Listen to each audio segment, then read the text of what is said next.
Jó napot kívánok, Farkas Lajos vagyok, köszöntöm szeretettel. Egy kis gondolati játékra szeretném önt meghívni, gondolkodjunk együtt. Mit mond önnek Japán? Japán-magyar barátság, magyar-japán barátság. Tudom, sokan úgy gondoljuk, hogy a két nép közt valami különleges együttműködés, valami különleges összeköttetés van. A történelem is így mutatja, ezt látjuk, ezt érezzük. Mi a különbség? Én most ezt a kérdést szeretném feltenni önnek.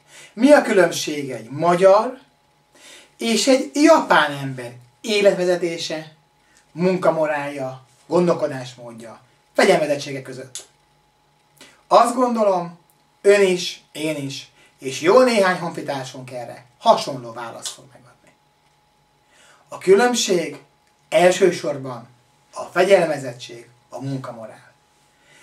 Egy kis játékra szeretném önt invitálni. Képzeljük el, ha mi Magyarországon egy értelmes, egyszerű és követhető program keretén belül japán emberekként viselkednénk. Mi lennénk a fegyelmezett japán emberek. És fegyelmezett japán emberekként tudatosan egy egyszerű és logikusan megvalósítható program részeként világszinten számottevő eredményt produkálhatnánk. Ebben a programban ajánlom figyelmébe, tessék megnézni weboldalunkon a 10 lépés az 1 milliárd programnak a videóanyagát. Ön számára is hasznos lesz. Az japán fegyelmezettségre visszatérnék.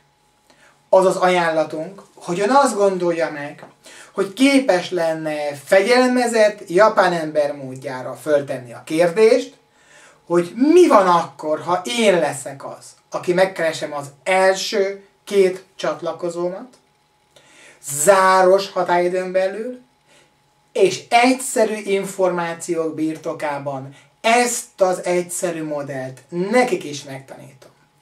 Őket is arra ösztönzöm, hogy ugyanazzal az információs bázissal, mint én, keressék meg az első 2 ismerősüket, aki ebben a programban egy egyszerű, követhető és jövedelmező együttműködés keretén belül felvállalja, hogy megkeresse az első 2 csatlakozóját. Véleményem szerint, precízen szervezve, megfelelő eszközökkel, Japánban ezt a programot 10 nap alatt, 10 lépésben föl lehet építeni.